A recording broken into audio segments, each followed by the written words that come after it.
Assalamualaikum warahmatullahi wabarakatuh. Pada hari ini, kami akan mempresentasikan hasil proposal kami yang berjudul Implementasi Algoritma Clustering, K-means, dan K-medoid. Berikut ada nama-nama anggota kelompok kami, yaitu saya sendiri, Rehna dan Pratama, lalu ada Aaron Josa, Ivan Hardi Pratama, dan Dio Alfian Nandakrishna. Oke, lanjut ke bab 1. Di sini saya akan membahas latar belakang. Secara umum, data science adalah penggalian atau bisa disebut juga mengekstrak data agar dapat difilter serta didapatkan data yang benar untuk menghasilkan produk data yang sebenar-sebenarnya. Dan masih banyak yang tidak mengetahui bahwa data science juga merupakan suatu hal yang dipekerjakan dan banyak perusahaan untuk mencari orang yang memiliki kemampuan ini. Oke, permasalahannya yang kami dapatkan yaitu dari Allianz Car, merupakan sebuah perusahaan asuransi yang dimana mengatasi pengasuransian mobil yang memiliki suatu permasalahan yang tidak bisa mengetahui wilayah dari mana yang memakai jasa asuransi dari Allianz Car ini. Maka dalam kasus ini diperlukan analisa menggunakan algoritma K-means dan K-medoid clustering yang cocok untuk pengumpulan data. Data tersebut nantinya akan dikumpulkan berdasarkan wilayah terbanyak, sehingga bisa menentukan tindakan ke depan untuk mengembangkan bisnisnya tersebut. Selanjutnya ada tujuannya. Tujuannya yang pertama itu mendapatkan hasil yang bermanfaat, lalu melakukan implementasi algoritma K-means dan K-medoid, serta menyelesaikan tugas yang telah diberikan. Selanjutnya ada manfaat dari proposal ini. Yang pertama ada untuk menambah wawasan penulis tentang implementasi algoritma K-means dan K-medoid. Oke, selanjutnya pada bab 2 akan dijelaskan oleh teman saya yaitu Dio Alfian dan Ivan Hardi Pratama.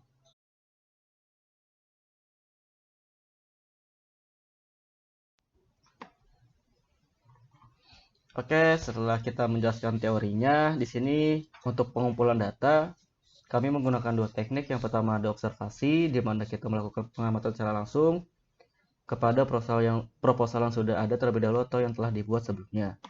Selanjutnya ada studi pustaka atau library research, di mana kita mencari informasi dari buku-buku, karangan ilmiah, jurnal, dan dari sumber-sumber lainnya yang berkenaan dengan pembuatan proposal ini. Kita masuk ke bab selanjutnya mengenai hasil pembahasan, yaitu bab 3. Ya, di sini ada poin 3.1 yaitu ada permasalahan. Nah, Allianz Car mempunyai permasalahan yaitu tidak mengetahui wilayah atau daerah terbanyak yang memakai jasa asuransi dari Pratama Jaya. Data ini sangat diperlukan dalam menentukan strategi ke depan dalam mengembangkan jasa pengasuransian mobil tersebut. Dan solusi yang kami tawarkan yaitu adalah menggunakan algoritma K-means dan K-medoid clustering yang cocok untuk pengumpulan data. Di mana dengan menggunakan algoritma ini diharapkan dapat membantu perusahaan Allianz Car dalam mengembangkan jasa asuransi mobil tersebut. Dan untuk pembagian tugasnya, di sini kami membagi menjadi 3 bagian, di mana ketua kelompok itu saya sendiri, yang programmer adalah Aaron Josa dan Raidan Pratama, dan bagian dokumentasi adalah Ivan Hardi Pratama. Dan untuk selanjutnya kami akan pindah ke Google Colabs, di mana nantinya akan dijelaskan oleh teman kami Aaron Josa mengenai algoritma yang dipilih dan juga yang sudah diimplementasikan. Oke. Nambahin dulu. Oke, untuk selanjutnya di sini kami akan menjelaskan mengenai teori yang ada mengenai K-means dan K-medoid. Sebelumnya izinkan kami untuk memperkenalkan diri kami sendiri. Nama saya Diolpian Nandakrishna dan yang di sebelah saya ada. Nama saya Ivan Hardi Pratama. Oke, kita akan masuk ke dalam teori yang pertama. Yang pertama di sini kami akan menjelaskan mengenai konsep dasar K-means. K-means clustering adalah sebuah metode penganalisian data atau metode data mining yang melakukan proses pemodelan tanpa supervisi atau unsupervised, dan merupakan salah satu metode yang melakukan pengelompokan data dengan sistem persistif. Terdapat dua jenis data clustering yang sering dipergunakan dalam proses pengelompokan data, yaitu hierarchical dan non-hierarchical. Dan K-means merupakan salah satu metode data clustering non-hierarchical atau partitional clustering. Selanjutnya, metode K-means clustering berusaha mengelompokkan data yang ada ke dalam beberapa kelompok, di mana data dalam satu kelompok mempunyai karakteristik yang sama antara satu dengan yang lainnya, dan juga mempunyai karakteristik yang berbeda dengan data yang ada di dalam kelompok yang lain. Dengan kata lain, metode K-means clustering memiliki tujuan yaitu untuk meminimalisasikan objective function yang diset dalam proses clustering dengan cara meminimalkan variasi antar data yang ada di dalam suatu cluster dan memaksimalkan variasi dengan data yang ada di cluster lainnya. Untuk memproses data algoritma K-means clustering dimulai dengan kelompok pertama centroid yang dipilih secara acak, yang digunakan sebagai titik awal untuk setiap cluster, dan kemudian melakukan perhitungan secara berulang kali, di mana berguna untuk mengoptimalkan posisi centroid. Proses ini akan berhenti atau telah selesai dalam mengoptimalkan cluster ketika terjadi dua hal, yaitu centroidnya telah stabil, yang berarti tidak adanya perubahan dalam nilai-nilai mereka karena pengelompokan telah berhasil, dan yang terakhir adalah jumlah iterasi yang ditentukan telah tercapai. Lanjut, di sini saya akan menjelaskan mengenai karakteristik dari K-means itu sendiri. Dari karakteristik yang pertama yaitu K-means sangat cepat dalam proses clustering. Yang kedua, K-means sangat sensitif pada pembangkitan centroid awal secara random. 3. Memungkinkan suatu cluster tidak mempunyai anggota. Yang keempat, hasil clustering dengan K-means bersifat tidak unik atau selalu berubah-ubah, terkadang baik dan juga terkadang jelek. Dan yang terakhir adalah K-means sangat sulit untuk mencapai global optimum. Selanjutnya, di sini saya akan membahas mengenai kelebihan dan kekurangan yang ada dari algoritma K-means. Yang pertama, kelebihan dari K-means itu sendiri. Pertama, kelebihan algoritma K-means ini dinilai cukup efisien, yang ditunjukkan dengan adanya kompleksitas otak N, dengan catatan di mana N adalah banyaknya objek data, dan K adalah jumlah cluster yang dibentuk, dan T banyaknya iterasi. Biasanya nilai K dan T jauh lebih kecil daripada nilai N itu sendiri. Selain itu, dalam iterasinya, algoritma ini akan berhenti dalam kondisi optimal lokal.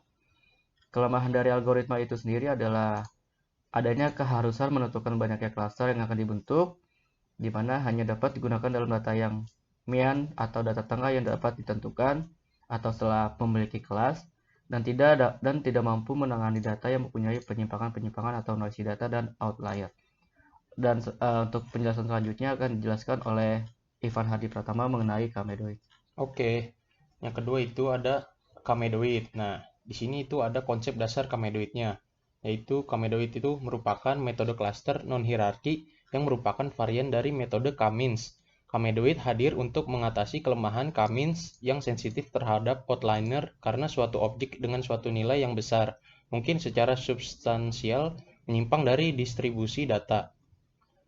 Kamedoid merupakan kelompok metode partisional clustering yang meminimalkan jarak antara titik berlabel berada dalam cluster dan titik yang ditunjuk sebagai pusat cluster itu. Berbeda dengan algoritma K-means, Kamedoid itu memilih data points sebagai pusat atau medoids. Perbedaan dari kedua algoritma ini yaitu Kamedoid atau PAM yang disebut partitioning around method menggunakan objek sebagai perwakilan, Kamedoid sebagai pusat cluster untuk setiap cluster. Sedangkan K-means menggunakan nilai rata-rata atau means sebagai pusat cluster. Tahan dulu, stop dulu di sini. Ini.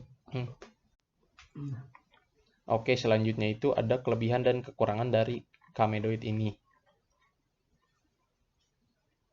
Nah, yang pertama itu ada kelebihannya dulu ya dari Kamedoid. Nah, yang pertama, algoritma Kamedoid memiliki kelebihan untuk mengatasi kelemahan pada algoritma K-means yang sensitif terhadap noise dan outlier, di mana objek dengan nilai yang besar yang memungkinkan menyimpang pada dari distribusi data. Yang kedua, kelebihan lainnya itu hasil proses clustering tidak bergantung pada urutan masuk dataset. Dan yang ketiga, Kamedoid lebih kuat untuk mengatasi kebisingan atau noise yang pencilan outliner karena meminimalkan sejumlah dissimilarities berpasangan, bukan jumlah kuadrat jarak Euclidean.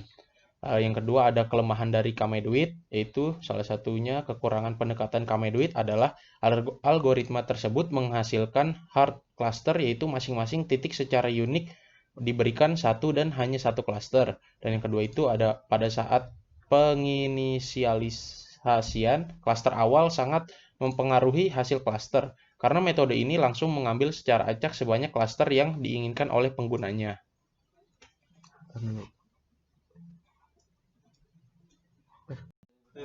Selanjutnya di sini saya akan menjelaskan tentang Google Colapse, yang di sini untuk mengimplementasikan algoritma dari K-means dan K-meduit itu sendiri. Sebelumnya saya akan memperkenalkan diri terlebih dahulu. Saya adalah anggota terakhir yang menjelaskan tentang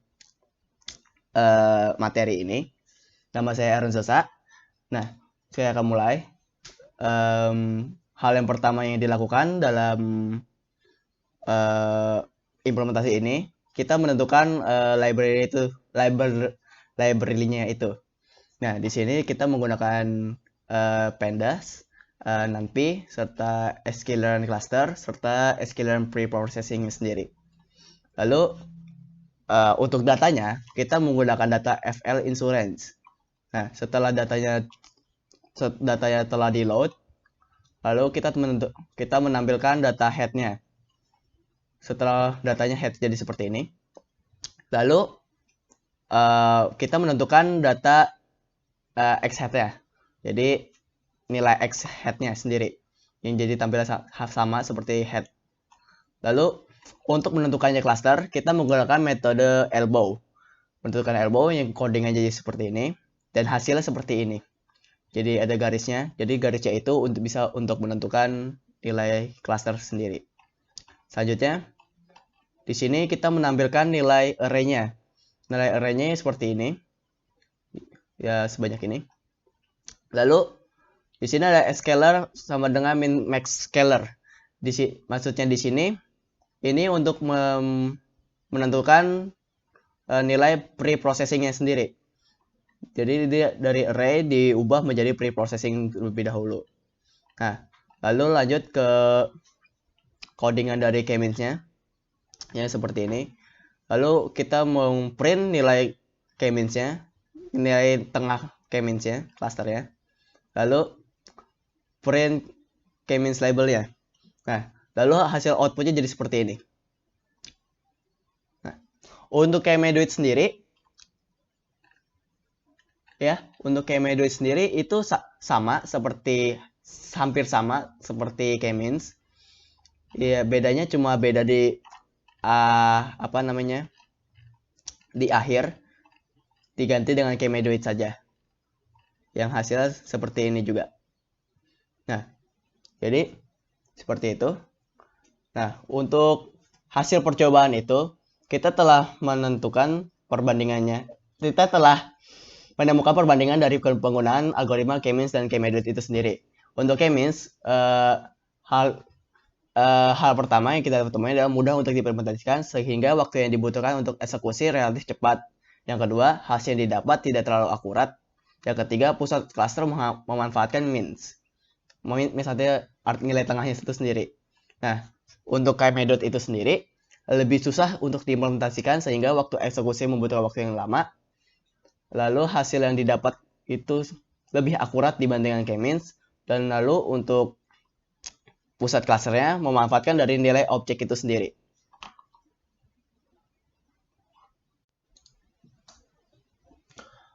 Oke, setelah melakukan implementasi dari Google Colab ini, maka kami mendapatkan kesimpulan beserta sarannya. Kesimpulannya itu, dalam implementasi algoritma clustering K-means dan K-meduit yang telah dilakukan data dari perusahaan Allianz Car, kedua algoritma tersebut memiliki kelebihan dan kekurangan tersendiri. Untuk hasil yang dilakukan, kita dapat simpulkan dari kedua algoritma tersebut dapat menjalankan dengan baik untuk saat ini.